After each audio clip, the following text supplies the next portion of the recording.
Hola, ¿qué tal? Muy buenas noches. A declarar sus impedimentos. Ahora que estamos a puertas de las campañas políticas para el Congreso de la República, la Corte Constitucional tomó una decisión crucial. Determinó que en lo sucesivo, para votar o discutir cualquier asunto en el Congreso de la República, los congresistas deberán manifestar abierta y expresamente si el asunto de discusión beneficiaría a sus aportantes políticos de la votación esta que fue histórica de 8-0 de corrupción, ética y otras buenas prácticas. Hablaremos hoy en Zona Franca. Bienvenidos.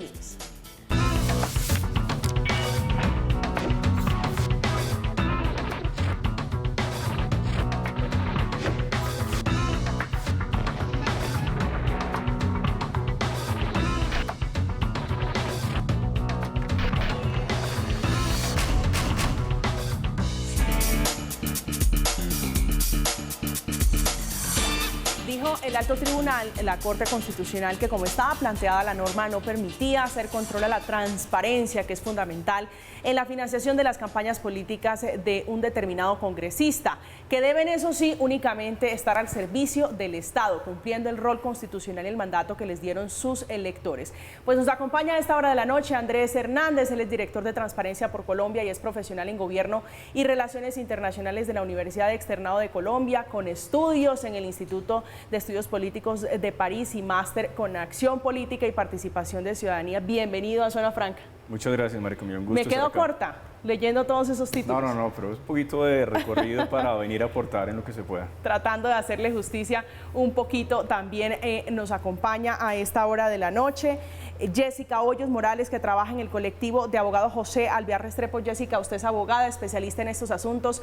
Bienvenida a Zona Franca. Buenas noches, María Camila, y muchas gracias por esta invitación. También está vía Zoom con nosotros a esta hora de la noche Sandra Ortiz, que es representante a la Cámara por el Valle del Cauca y hace parte de los aspirantes de la Alianza Verde para ser el candidato de la colectividad para la presidencia de la República. Bienvenido a este espacio. Muy buenas noches, un saludo muy especial María Camila, para ti, para Andrés, para Jessica, gracias por la invitación. Bueno, y quiero decirles que soy boyacense, soy de Boyacá, del norte de Boyacá, de un pueblo que se llama Paz del Río. Paz del Río, Boyacá, ese departamento. Bueno, Jessica, quiero que comencemos con usted para hablar qué fue lo que cambió a partir de esta decisión de la Corte Constitucional. ¿Cómo estaba planteada esta ley quinta? Bueno, lo que cambió es que en el año 2019 el Congreso de la República cambió su reglamento con la ley 2003 del 2019. Y el artículo primero, el literal E, lo que señalaba es que no había conflicto de interés si un congresista votaba o participaba en un proyecto de ley que afectara los intereses económicos de sus financiadores.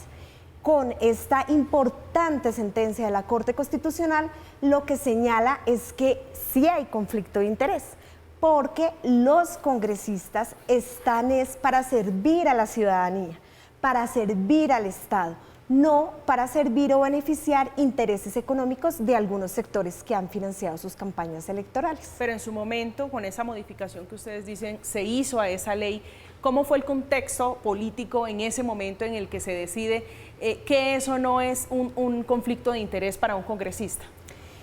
Pues en su momento, en el año 2019, cuando el Congreso modifica su propio reglamento, lo que sucede es que vimos que se afectó la democracia, el principio democrático, se afectó los derechos de las personas, de los ciudadanos y ciudadanas colombianas. ¿Cómo se afectó? Un ejemplo de ello es el debate de la ley de etiquetado frontal de advertencia. En ese debate, varios congresistas que fueron financiados por el sector de bebidas azucaradas, lo que en su momento decían era: yo declaro, yo digo que fui financiado por el sector de bebidas azucaradas, sin embargo, como no tengo conflicto de interés, puedo opinar y puedo votar. ¿Y cómo opinaban? Pues en contra de la ley de etiquetado frontal de advertencia, la cual la industria del sector de bebidas azucaradas no ha querido la ha obstaculizado. Entonces, ¿esto qué termina afectando? El derecho a la salud de la población colombiana. Pero así ocurrieron muchos más ejemplos que te puedo contar, María Camila. Ya vamos a pasar a los ejemplos para poder poner en situación a los televidentes de Zona Franca. Quiero aprovechar la participación de usted, congresista, para preguntarle, desde el Congreso de la República, usted que está en este momento en ejercicio, ¿cómo reciben esta decisión? Además, con un contexto coyuntural y son las elecciones que se aproximan. Bueno, María Camila, lo que decía Jessica tiene toda la razón. Personalmente, yo voté negativo. Nosotros, la oposición, votamos negativa a esa ley. Sabíamos que era inasequible, que la Corte Constitucional iba a rechazar, como vimos con una votación de 8-0. La sala determinó que la mencionada norma desconoce realmente los fines y los propósitos superiores que debe perseguir la actividad legislativa, particularmente la satisfacción del interés general y el bien común. Entonces, personalmente celebramos esta decisión de la Corte Suprema. La Corte Constitucional, de la Corte Constitucional. Ustedes desde Transparencia, ¿cómo analizan esto en el contexto, en la lucha frontal contra la corrupción, el significado que tiene el mensaje que le da la Corte Constitucional a este asunto?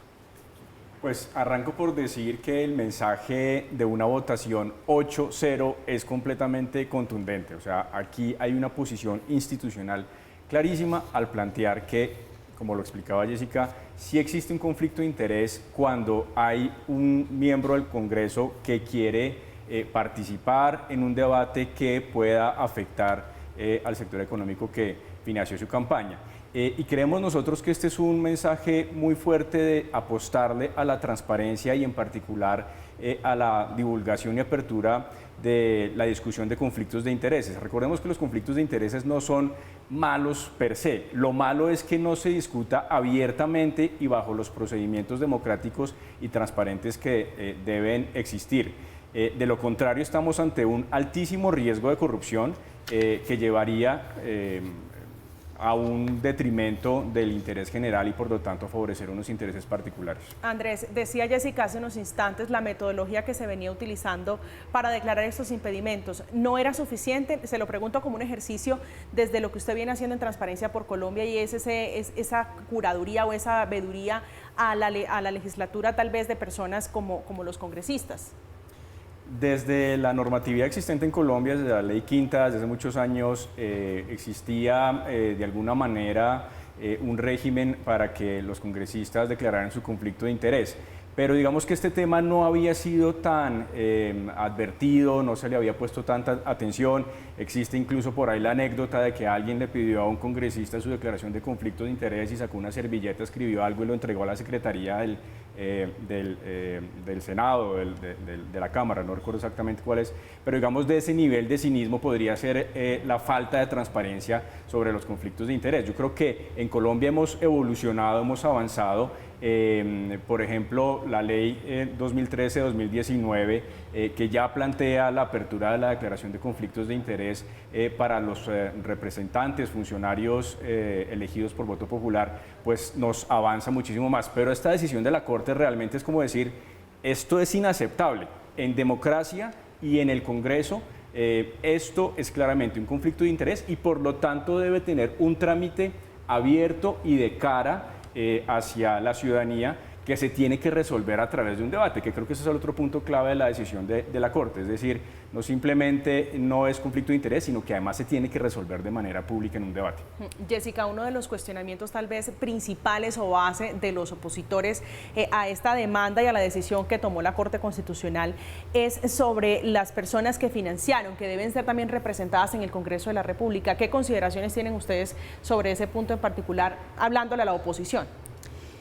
Desde el colectivo de abogados José Álvarez Restrepo, nosotros lo que señalamos y por eso demandamos pues ese artículo, ese literal del artículo primero, es que no es que estemos en contra de los financiadores de la campaña, sino como lo ha señalado Andrés, tiene que haber transparencia, tiene que haber un debate transparente, pero sobre todo se tiene que respetar el principio democrático que dice y establece que cuando las personas llegan ya a ser congresistas, su deber es representar a toda la sociedad colombiana, no solamente los intereses económicos de algunos sectores, porque esto rompe con el principio democrático.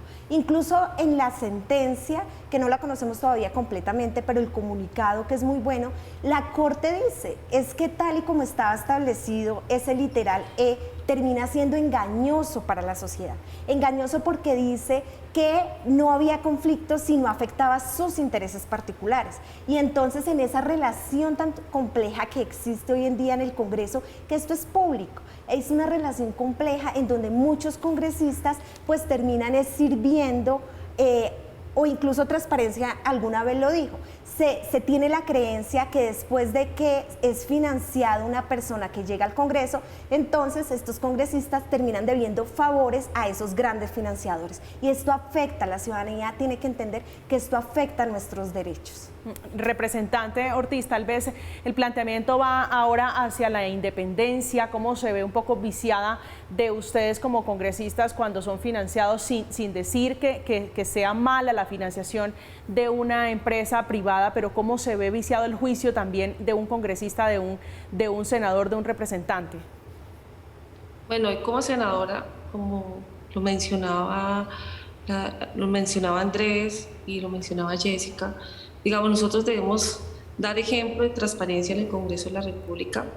Nosotros sabemos que lo que hizo la magistrada María Cristina Pardo, que declaró inexequible literal del artículo 1, nos parece muy importante. O sea, esto hace que los congresistas aún más seamos más rigurosos con los financiamientos de las campañas, la transparencia, que los recursos, como siempre lo hemos hecho, incluso lo hacemos en nuestro partido, siempre directo a los partidos, las empresas privadas y públicas, y que todo el mundo se entere quiénes son los que financian a los congresistas y qué leyes son los que a veces algunos o algunas benefician a favor de ciertos sectores privados que a veces no les sirven al país, y que creo que profundamente que esto es una celebración para el Congreso de la República, porque hace aún más que nuestro trabajo legislativo sea transparente y de cara a la ciudadanía. Como tiene que ser. Andrés, usted, como decíamos, haciéndole un poco de justicia en su hoja de vida muy amplia, ahora en Transparencia por Colombia, ¿qué análisis han hecho ustedes del comportamiento en cuanto a financiación de campañas políticas? Se lo pregunto porque ya estamos a puertas, a menos de 7 meses de las parlamentarias. Pues el tema del financiamiento de la política es uno de los grandes retos de la democracia. Es un dilema. Hacer política requiere dinero, pero implica el riesgo de captura de posibles intereses económicos para el ejercicio de esa función pública. Entonces, este es un tema central. Y en Colombia la problemática está asociada incluso a que es muy difícil realmente resultar ser elegido si no se tiene un porcentaje alto de ingresos de aportes privados, que pueden venir bien sea del bolsillo de las personas que hacen campaña, pero también, y es la segunda fuente de financiación más importante en el país, de aportes o créditos que entregan personas jurídicas, digamos empresas, entidades, a una campaña de una persona. Entonces, lo que hemos visto en elecciones anteriores, por ejemplo en el 2018, es que entre esas fuentes particulares del bolsillo propio más créditos o aportes de personas jurídicas está cerca del 80% del financiamiento de una campaña. Entonces, por eso el riesgo de dejar una puerta abierta a que no se planteara un conflicto de interés cuando la dependencia al financiamiento privado es tan alta. Y lo estamos viendo ya para las próximas elecciones. El Consejo Nacional Electoral ya estableció los topes, por ejemplo, una lista al Senado, el tope está en 96.000 millones de pesos. O sea, hacer política y llegar a ejercer un cargo público requiere mucho dinero, y el riesgo en Colombia es que ese dinero viene mayoritariamente del sector privado. ¿Y cómo blinda uno las elecciones de que, me perdonarán, pero que un congresista que necesita 96.000 millones, dijo usted? Es una lista, digamos que la lista hay que repartirla en el número de... No llegue al Congreso a recuperar esa plata. Es el gran riesgo que tenemos en la democracia. Entonces, por eso, parte de la fórmula, no hay varitas mágicas, pero parte de la fórmula es transparencia total en el financiamiento de campañas, control muy oportuno por parte de la institucionalidad, del Consejo Nacional Electoral, más una cantidad de organizaciones públicas que están detrás de esto, y el llamado a la responsabilidad también de los partidos políticos. Muchas veces los partidos políticos en este tema pareciera que dejan allá la responsabilidad de las campañas, cuando incluso vemos, para el caso de las presidenciales, que los partidos políticos tienen la posibilidad de canalizar muchos recursos en las campañas. Entonces, tal vez la última parte de la ecuación muy importante es que la ciudadanía esté muy alerta a este tema, los medios de comunicación estén muy alertas a este tema, y por eso además celebramos en su momento que desde el colectivo José Alvear Restrepo se impulsara esta demanda que nosotros con muchísimo gusto apoyamos ante la Corte Constitucional. Jessica, usted está afanada por darnos algunos ejemplos que son necesarios para aterrizar esta decisión de la Corte. Los más gráficos, los más recientes, los más significativos que usted tenga, dos para empezar. Dos para empezar el debate que acaba de pasar sobre la reforma tributaria. Se solicitó que se gravara las bebidas azucaradas, que se creara el impuesto de bebidas azucaradas. Esto porque es una recomendación de la Organización Mundial de la Salud, porque en Colombia ha ido aumentando la obesidad y con ello las enfermedades no transmisibles, que termina siendo una carga muy alta para el sistema de salud. Entonces era una oportunidad de recaudar dinero para incluso pasarlo a la salud, al sistema de salud. ¿Qué pasó ahí? Que varios de los congresistas financiados por el sector de bebidas azucaradas se opusieron a que este impuesto llegara a pasar en la reforma tributaria. Incluso el presidente de la República recibió gran financiación en su campaña por esta industria del sector de bebidas azucaradas y pues tampoco dejó que el ministro de Hacienda lo pusiera.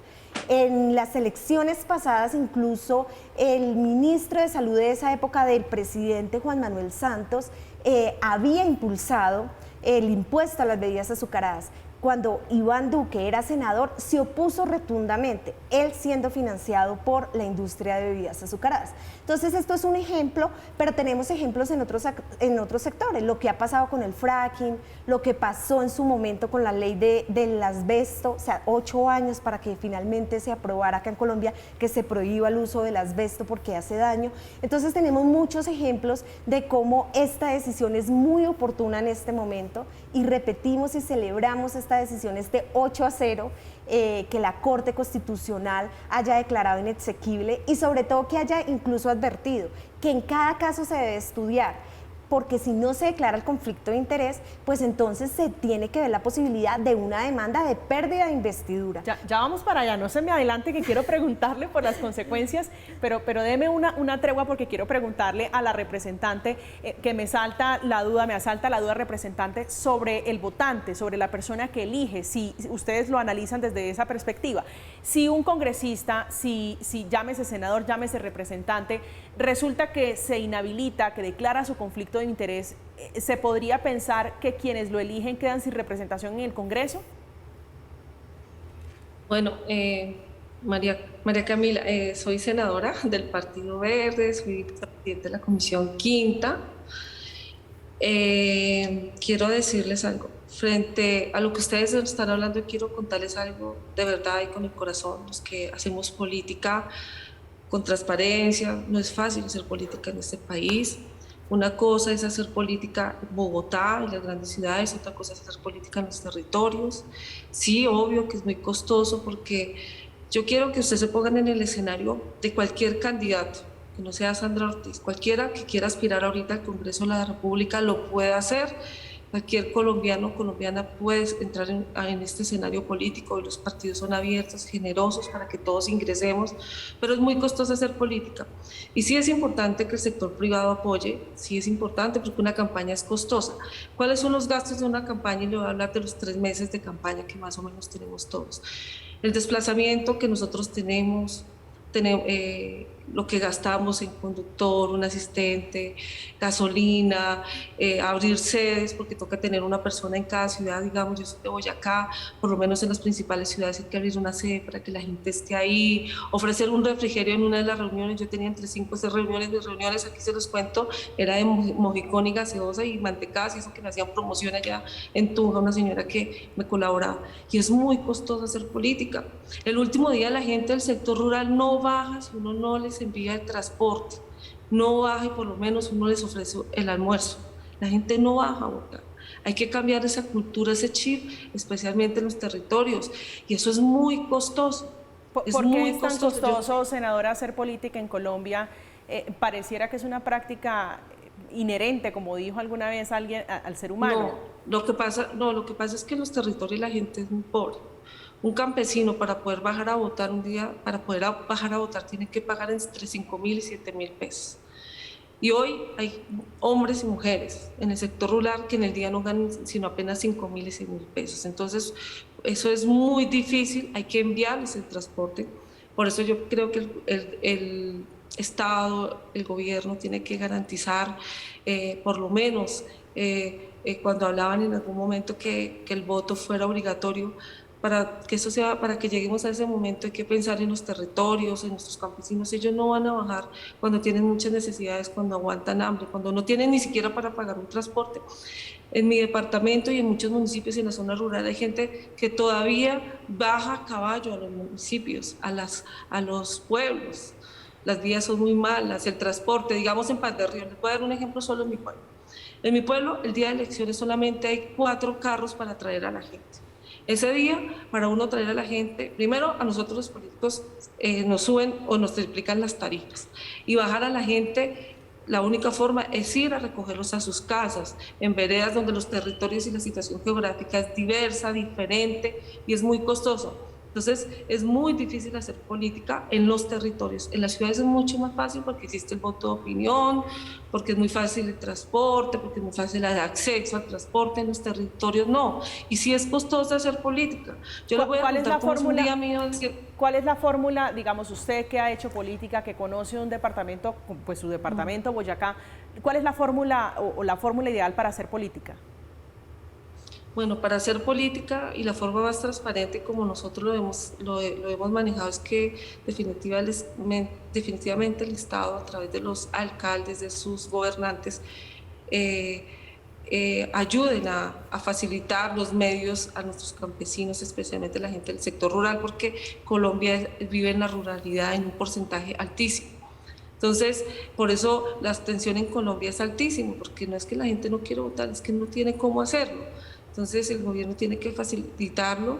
Sí se han hecho reformas, hace poco se hizo una frente al Código Electoral, donde supuestamente se da el transporte gratis en todo el país, y espero que el Estado tenga el músculo financiero para bajar a las personas, especialmente a la gente que vive en la ruralidad, porque es muy difícil el acceso de llegar a la ruralidad, llegar a los municipios para poder votar.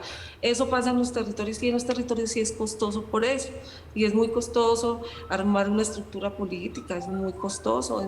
Entonces, no es fácil en el país hasta que exista una educación de verdad electoral, donde la gente se concientice lo importante que es salir a votar, de elegir bien, de escoger bien, de mirar las mejores propuestas para el país.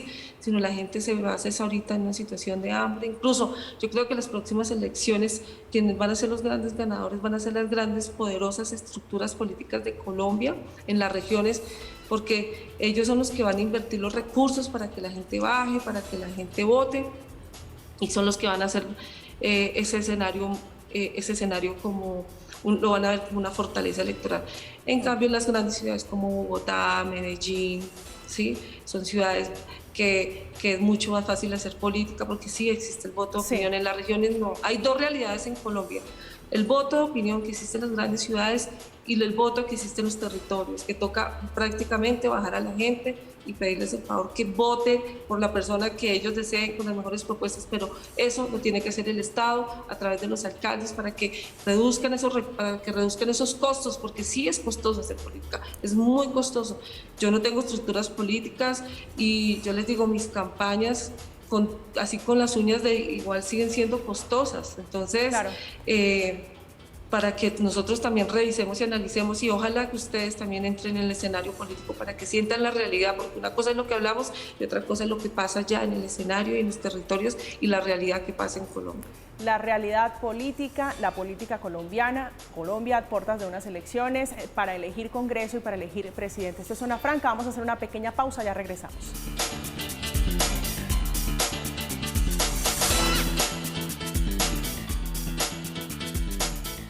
Especial Hitos del Proceso de Paz. en Zona Franca.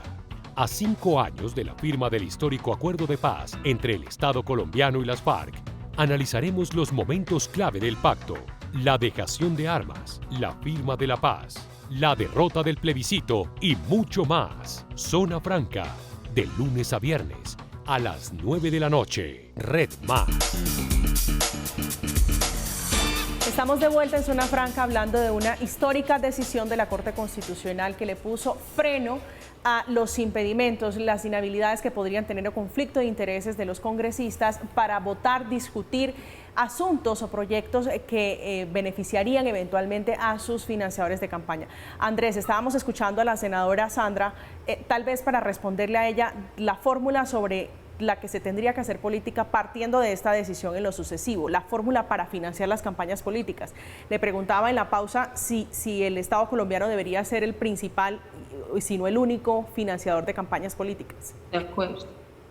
Sí, ese es un debate en todas las democracias. En Colombia lo que tenemos es que se prevé un sistema de financiamiento de la política preponderantemente público, es decir, y lo hemos visto en las propuestas de reforma política que no han prosperado lastimosamente, pero que se han llevado al Congreso, que esa fórmula se mantiene. A nosotros en Transparencia por Colombia nos parece que el sistema mixto es adecuado, pero ahí lo importante es que ese financiamiento público funcione, que llegue a tiempo, que sea efectivo, por ejemplo, lo que nos decía la senadora hace un momento, de ver cómo aborda de manera proactiva aquellos gastos que son muy difíciles de sufragar por las campañas, sobre todo los temas de publicidad y ahora, por ejemplo, lo que está en el Código Electoral que está siendo estudiado por la Corte Constitucional, por ejemplo, sobre el tema de transporte para el día de las elecciones. Pero en el sistema mixto, entonces, además de que funcione el financiamiento público, el financiamiento privado debe ser transparente, debe ser responsable, debe ser legítimo. Nosotros vemos en Colombia muchas empresas que realmente aportan creyendo en la democracia y ojalá así fuera la gran mayoría de quienes aportan desde el ámbito particular a los procesos electorales, porque, como lo mencionaba Jessica hace un momento, el riesgo de pagar esa deuda política sigue estando latente. Jessica, bueno, veníamos haciendo el ejercicio de los ejemplos. Usted nos planteaba las bebidas azucaradas y quiero llevarla a los demás sectores que se ven involucrados en este asunto. ¿Cuáles son los que tienen más incidencia en la financiación de campañas, si lo han estudiado ustedes? Sí, nosotros los hemos estudiado y pues un gran sector que ha financiado la campaña, que donan directamente tanto a los candidatos al Congreso, al Senado y a los partidos políticos, pues es el sector de bebidas azucaradas. Acá en Colombia es un sector muy alto. Donan algunos medios de comunicación, ingenios de azúcar también dan unos altos aportes y pues empresas también que incluso tienen o patrocinan o dan alcohol. También hay una alta financiación de actores particulares, de personas particulares que donan a las campañas. Y acá repetimos, el problema que incluso yo sí creo que esa es una discusión de fondo, como lo planteaba la senadora, como lo dice Andrés, creo que es una discusión que tiene todavía Colombia pendiente, que seguramente más adelante se tiene que abordar con más seriedad para la implementación y demás, y es el tema de la financiación, si realmente es totalmente estatal, si es mixta, cómo creamos unos controles reales, porque el problema en este momento no es quiénes financian, sino la calidad y la transparencia, o sea, ¿cómo lo vemos? Porque hay una forma que no se puede controlar y es que cuando la financiación entra directamente al partido, porque cuando la financiación entra directamente al partido, entonces el partido luego pasa esos recursos a el individuo, al candidato. Entonces, ¿cómo haces rastreo, por ejemplo, y cómo tienes la transparencia frente a eso? Entonces hay debates profundos sobre el tema de la financiación, sobre todo para que no afecte nuestros derechos y derechos fundamentales de la ciudadanía y que terminan afectando los derechos de los niños y de las niñas. ¿Cómo ve usted esto, senadora, estos puntos grises intermedios sobre la financiación como lo plantea Jessica? Bueno, no, yo quiero decirles algo y es lo siguiente. Por ejemplo, en el escenario pasado, ahorita para el Senado, a mi partido entraron recursos y financiación de RCN y Postobón, pero nosotros sabíamos de dónde provenían los recursos, la distribución de los recursos, nosotros nos daban la pauta, no nos daban el dinero, ¿sí? Los recursos. Y a pesar de que, no a pesar, gracias al apoyo de ellos, porque digamos, yo no soy una mujer rica, millonaria, ni tengo dinero, y pues qué bueno que el sector privado también apoya a los congresistas, pero eso no significó que yo estuviera en contra del proyecto de ley proyecto de ley de los productos y de los alimentos azucarados y de las bebidas azucaradas. Incluso nosotros hemos liderado entre la bancada verde, hemos liderado varios proyectos de ley porque sabemos lo importante que es para la salud pública del país. Yo me declaré impedida, pero igual voto negativo porque yo no estoy de acuerdo, o voto positivo de acuerdo al proyecto de ley que se lidere, por ejemplo, la reforma tributaria. Nosotros pasamos una proposición para más impuestos a las bebidas azucaradas. Hoy hay leyes que estamos liderando para que sean impuestos para las bebidas azucaradas. Y yo personalmente, yo no siento ningún compromiso, yo les agradezco el apoyo de las empresas privadas, pero yo no siento, o sea, yo no actúo de esa forma. Si es un proyecto que le sirve a la ciudadanía, pues lo apoyo, y si no, lo niego y hablo así con la realidad que estamos viviendo hoy en el país. Pero senadora, usted, su partido, usted dice, recibió esa financiación. O sea, ¿cuál sería la razón de ser o el motivo para que una empresa privada entregue un aporte a la campaña si no es para recibir eventualmente, si esa es la dinámica, un beneficio? Bueno, hasta donde yo sé, las empresas que también apoyan a los candidatos también tienen unos beneficios tributarios. Yo sé que los tienen. Y bueno, pues las personas que no somos adineradas, que no tenemos recursos, pues nosotros siempre vamos a buscar el apoyo del sector privado, que nos ayuden y con las claridades y con la transparencia como la estoy hablando en este momento. Si uno no puede estar limitado o que se vuelvan nuestros jefes o tomar decisiones de acuerdo a los sectores que nos apoyen. A mí me apoyaron ellos y yo me declaré impedida en esas discusiones y yo estoy a favor y lo hemos liderado desde el periodo pasado, incluso que yo fui representante de la Cámara, de los impuestos a las bebidas azucaradas, porque esto es un tema de salud pública, esto es un tema que tenemos que trabajar fuertemente en el país. Y eso no significa que porque ellos me hayan apoyado yo voy a votar a favor de los proyectos de ellos. Eso no es cierto. Yo he sido muy clara y cuando yo recibo cualquier financiamiento, cualquier recurso de cualquier sector, yo soy clara con ellos. Yo les digo, mire, yo estoy en este proceso de una candidatura, pero siempre mi línea ha sido siempre la transparencia y hablarle con la verdad a la gente. Entonces, sí, necesitamos el apoyo, porque si no, ¿quiénes hacen política en este país? Los ricos más ricos de Colombia, porque una persona como yo, de estrato 3, 4, clase media en Colombia, ¿cómo podemos llegar a estos escenarios si nosotros no tenemos los millones para hacer una campaña? Es que yo se los digo de corazón, hacer una campaña es costoso. Desde el momento que uno sale de la casa hasta la noche, las reuniones, el transporte, las avanzadas, la sede, la publicidad, eso es una cantidad de dinero. No más cuánto no vale colocar una valla aquí en la ciudad de Bogotá, 40, 50 millones de pesos mensual. Yo nunca pude poner una valla porque no tenía ese dinero, pero es muy costoso. Y a veces el sector privado también apoya pues, a los congresistas, y yo prefiero que sea de cara a la gente y no estar buscando uno financiamiento por debajo de sectores poderosos, sí, no sabemos con las intenciones reales y sin ningún compromiso. Incluso me parece más transparente que pase a través del partido, porque uno no tiene ni siquiera compromiso con ellos y ni siquiera se habla con ellos. Sí, es que no se trata de satanizar, por supuesto, la financiación que viene completamente lícita, legal, por las vías que deben ser, sino los impedimentos que se derivan a propósito de esas relaciones a la hora de entrar a discutir, Andrés, temas que son cruciales en el Congreso y, como dice la Corte Constitucional, que eventualmente beneficiarían a esas empresas. Sí, yo quiero ir en esa línea porque hay que defender el financiamiento privado legítimo, que además es legal, está completamente contemplado en nuestra legislación. Y eso hay que, ojalá, animarlo lo más que se pudiera desde esa perspectiva de un apoyo a la democracia. Yo creo que el gran problema es cuando se configura esa expectativa de retorno. Entonces, el riesgo de todas formas está latente.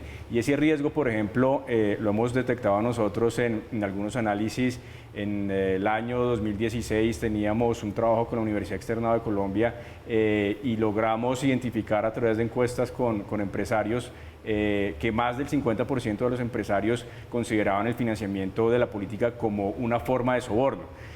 Varios años después incluso hemos hecho análisis de datos de quiénes financian campañas y quiénes reciben contratos públicos y vemos que el patrón es que 1 de cada 3 financiadores de campañas recibe un contrato. O sea, ese riesgo de expectativa de retorno de deuda es clarísimo, pero al mismo tiempo necesitamos fortalecer, necesitamos reconocer esa legitimidad del aporte privado que se hace de manera transparente, y ahí es donde creo que hay que hacer los énfasis. Hoy los nombres de las empresas de quienes financian campañas los puede acceder cualquier persona. Es cuestión de entrar a cuentas claras del Consejo Nacional Electoral, descargar una base de datos y ahí lo voy a saber. Entonces yo creo que también tenemos que quitar un poco el mito de que no se sabe. La verdad es que sí se sabe.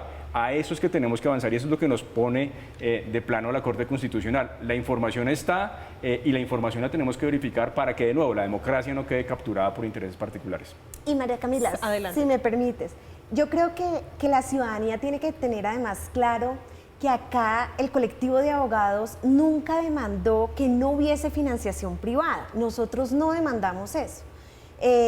Lo que se demandó es que si un congresista ha recibido financiación de determinada empresa y luego se va a votar un proyecto de ley que afecta sus intereses económicos, que lo diga públicamente, pero además que declare ese conflicto de interés, porque es claro, es obvio que no voy a poder votar o pronunciarme sobre ese proyecto de ley, pues porque va a afectar a un sector económico que me financió. Entonces es que declara el conflicto de interés. No estamos en contra en este momento, o sea, no se demandó en este momento, ni la Corte Constitucional entró a dar el debate si vamos a quitar o no la financiación privada. Ese no es el debate en este momento.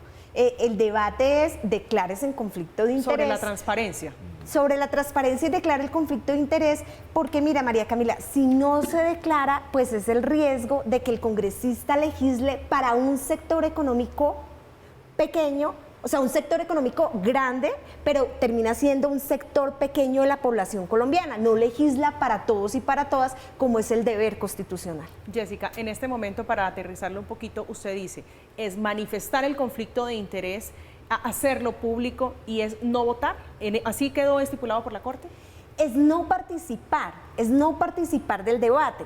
Y lo que dice la Corte, hasta ahora hemos leído el comunicado, es que cada caso se debe estudiar individualmente. Entonces, cada caso se presenta, el congresista decide si lo manifiesta públicamente o no, si declara el conflicto de interés y ya en plenaria, como generalmente se hace, se vota si se acepta o no el conflicto. ¿A riesgo de qué? Si no lo declara, a riesgo de que entonces uno puede acudir a una demanda por pérdida de investidura. Esa situación, senadora, para planteársela bajo el presupuesto de la intención, del ambiente que hay en el Congreso de la República, ¿usted cómo cree que la están recibiendo? No, pues nosotros como oposición la celebramos porque nosotros votamos negativo. Nosotros no acompañamos ese proyecto de ley que fue aprobado en el 2019.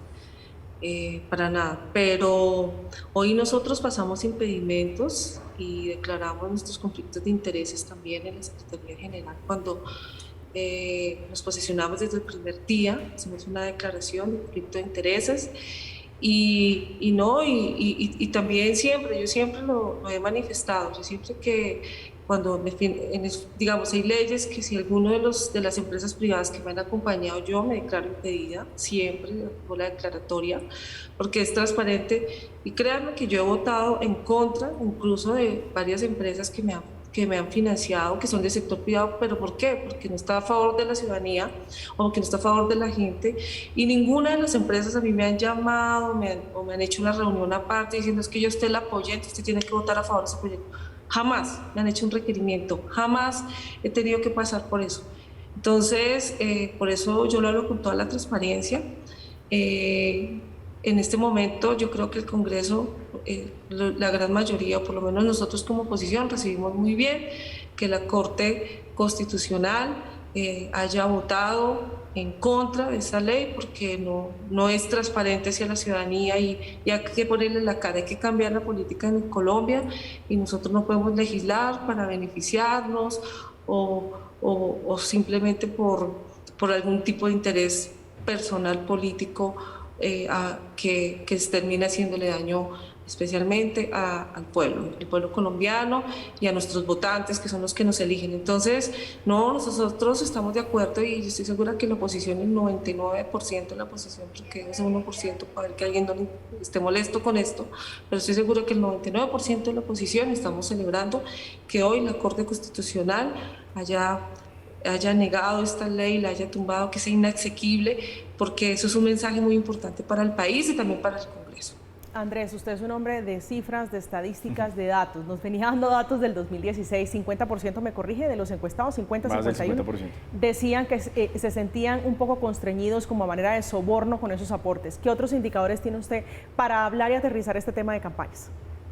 Pues en general, y ya mirando hacia las elecciones que tenemos el año entrante, como lo decía antes, la alta dependencia del financiamiento privado, una alerta muy grande que tenemos en Transparencia por Colombia sobre la gran cantidad de reportes de ingresos asociados al bolsillo de los candidatos o a familiares de los candidatos. Nos genera una alerta porque no estamos hoy en día en la institucionalidad pública cruzando esa información, por ejemplo, con bases de datos de la DIAN, de impuestos, de declaración de impuestos. Entonces no sabemos muy bien de dónde salen esos recursos, si son recursos legítimos, incluso bajo el riesgo de posible lavado de activos. La otra cifra, como también lo decía antes, un alto porcentaje de financiamiento de aportes de personas jurídicas. Sé que hay que desglosarlo un poco porque aquí hemos hablado bastante del aporte de empresas, digamos, constituidas legítimamente, pero también existe la figura, por ejemplo, de créditos. Y algo que vimos durante la pandemia es que, por ejemplo, empresas que habían hecho créditos, aportes a campañas en créditos, recibieron, luego de que su candidato fue elegido, contratos que podrían generar una alerta sobre una posible relación, digamos, de devolución de un favor. Entonces, esos riesgos siguen estando latentes. Lo importante, consideramos, como decía antes, es seguir también fortaleciendo las capacidades de la institucionalidad pública. Y una cosa más, tal vez para cerrar esos elementos, es recordar que ya desde hace unos años todo este tema de financiamiento ilegal es considerado como un delito, es decir, antes era una falta administrativa, tenía multas, etcétera, pero de un tiempo para acá, desde una reforma reciente que se hizo al Código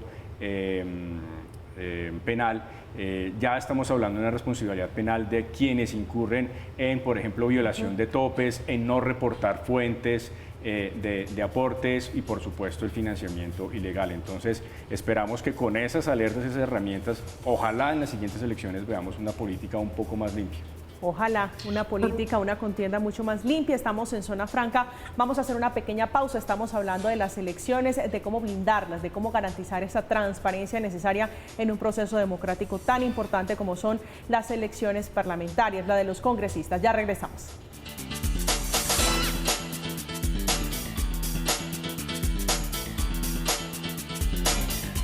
Especial Hitos del Proceso de Paz en Zona Franca.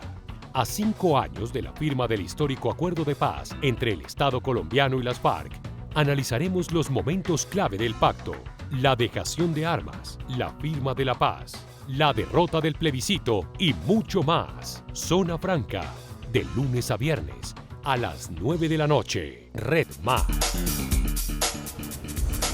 Estamos de vuelta en Zona Franca hablando del conflicto de interés que dice la Corte podría haber por parte de los congresistas que no declaren esto expresamente a la hora de discutir o votar una ley en el Congreso de la República que beneficiaría a sus aportantes en campaña. Jessica, usted nos decía, pueden incurrir en pérdida de investidura si no declara abiertamente este impedimento para discutir, para votar o cualquiera que sea el trámite en el Congreso de la República. ¿No es un poco tedioso esa pérdida de investidura? O sea, ¿no hay un trámite mucho más corto, mucho más sucinto para evitar que lleguemos a la pérdida de investidura en caso tal de que no se logre ese impedimento expreso? No, por ahora es lo que tenemos en la ley Y la verdad es que nosotros desde el colectivo, y esto es un mensaje para los congresistas, para los futuros candidatos al Congreso, no estamos en contra de los congresistas. Con esta norma, al contrario, lo que queremos es que los congresistas entiendan que cuando pueden declarar estos impedimentos, cuando pueden declarar el conflicto de interés, pues garantizamos un debate más transparente, un debate legislativo en donde se esté pensando el Congreso el mejor beneficio para la población colombiana y no que esté atravesado pues esos intereses económicos. Yo creo que incluso para los congresistas va a ser muchísimo mejor que en este tipo de debates ellos tranquilamente puedan declarar su conflicto de interés y apartarse de estos debates que afectan los intereses económicos de quienes lo financiaron, para que deje que los demás den ese debate transparente. Y ahí quiero terminar diciéndote una cosa que tú ahora preguntabas, María Camila, y no es que no se vaya a legislar o entonces es que los que financian las campañas no vayan a tener voceros. No, porque acá están los ciudadanos, ellos también son ciudadanos. Lo que pasa es que acá lo que sí tiene que ser claro es que no puede primar el interés económico sobre los derechos humanos, no puede primar el interés económico sobre la democracia. ¿Hay algún tiempo para declarar ese conflicto de interés? Es decir, hoy se presenta un proyecto para discutir sobre una reforma tributaria. ¿Tengo algún tiempo puntual para decir estoy impedida? Sí, eso se da de inmediato en el debate. En el debate lo primero que se vota antes de entrar a discusión son los impedimentos. Siempre, en todos los debates. Senadora, ¿usted quería aportar algo adicional? No, simplemente pues decirles que hay dos realidades en el tema electoral en el país. Una realidad, la que se vive en las principales ciudades, y otra realidad, la que se vive en los territorios, que no es fácil hacer política en nuestro país, que estamos cambiando ese chip y esa mentalidad donde la gente le dé realmente el valor al voto. ¿Sí? Eso es algo que estamos cambiando, que es un proceso que estamos cambiando. Y frente al tema de la financiación, de acuerdo, con toda la transparencia hay que decirlo, hay que declararse impedido frente al tema del financiamiento de las campañas, pero también no satanizar, y con todo el aprecio, se los quiero decir a nuestros compañeros panelistas, la financiación privada. Yo sé que dijeron que no, pero están mandando otro mensaje. Miren, las personas que hoy hacemos política en Colombia y los que venimos de la clase media, de estratos 3, 4 en Colombia y queremos hacer política, es muy costoso. Yo los quiero invitar a que salgan a hacer política en Colombia. Yo los quiero invitar a que hagan un mes de política todos los días haciendo ese ejercicio político, para que ustedes se den cuenta lo costoso que es hacer política en nuestro país. Entonces, qué bueno que las empresas privadas, y uno contándole a la ciudadanía quiénes son los que uno lo apoya, quiénes son los que le dan los recursos. Personalmente, yo no tengo nada que esconder, yo siempre muestro quiénes son los que financian mis campañas. Y sí, yo también le pido apoyo y pueden mirar mis libros, en el Consejo Nacional Electoral, el libro de cuentas que nosotros entregamos, la contabilidad que entregamos, y yo le pido apoyo a mis hermanas, a la familia más cercana, porque la gente que le da a uno sin pedir nada a cambio. Sí, uno le pide a todo el mundo, claro, porque es muy costoso, en serio que a veces... Sí, senadora, pero eso es un ejercicio que usted voluntariamente accedió. Por eso, no, es que la política... aquí entre nos, algo que mencionaba ahorita Andrés, que decía, no, es que toca mirar la contabilidad porque hay gente cercana que apoya, que da recursos, pues obvio. Una persona como yo o como muchos que quieren aspirar a la política tiene que pedirle a todo el mundo para que nos ayude, porque es que es costoso hacer política en Colombia. Nosotros no somos ricos, o si no la política se va a volver para los poderosos y los más ricos, los que no le tienen que pedir plata a nadie, que no necesitan de nadie para salir a hacer un ejercicio político en el país. Entonces, lo que yo quiero decir con esto es que sí es importante el apoyo, y hablar de ese apoyo y hablarlo con toda la transparencia, y declararme siempre, como lo hago en cada uno de los proyectos de ley, cuando tengo esos impedimentos, ya sea frente a algún sector que me haya apoyado. Y quiero dar la claridad ya para finalizar, María Camila, que yo he votado y estoy de acuerdo en más impuestos para las bebidas azucaradas en Colombia. Lo he liderado desde que estuve en la Cámara de Representantes. En la Cámara de Representantes también nos dieron el apoyo y en el Senado, y nunca he sido condicionada a esos apoyos, y lo digo con toda la transparencia y con toda la tranquilidad. Sí, yo creo que convergemos en el mismo punto, y es: no estamos satanizando la financiación por parte de las empresas, faltaría más. Lo que sí es cuestionable son esas faltas de éticas y de buenas prácticas en el Congreso, que es lo que estamos discutiendo en este momento, de no declararse impedido, y es a lo que la Corte le puso un punto y un pare ahí, Andrés. Sí, completamente de acuerdo. Veámoslo desde una perspectiva constructiva. Aquí lo importante es poder tener un conjunto de herramientas que nos ayuden a seguir buscando esa limpieza y esa transparencia en la política. Evidentemente, como lo decía la senadora, es legítimo, es legal que una persona financie una campaña. La gran alerta está, por ejemplo, cuando es una persona que de un día para otro saca 500 millones de pesos de su bolsillo, Sí. o que se reporta con una actividad como prestamista, o que de repente esa persona también aparece en el listado de CISBEN. Ahí es donde los sistemas de control tienen que funcionar bastante bien, pero de nuevo, ese conjunto de herramientas que ojalá nos ayuden a limpiar la política, pues deben funcionar, y en eso creo que la Corte Constitucional de nuevo nos ha dado una gran señal con esta decisión. Las señales de la Corte Constitucional para hacer política de manera limpia, de manera transparente. Andrés Hernández, de Transparencia por Colombia, muchísimas gracias por estar acá en Zona Franca. Gracias, María Camila, un gusto. Y Jessica, de Colectivo de Abogados, gracias por acompañarnos en este espacio. Gracias, María Camila, por este espacio tan importante. Senadora Sandra Ortiz, a usted muchísimas gracias. Boyacense, gracias por estar en este espacio. No, a ustedes muchísimas gracias y qué gusto conocerlos. Jessica, excelente lo que hicieron ustedes, gracias.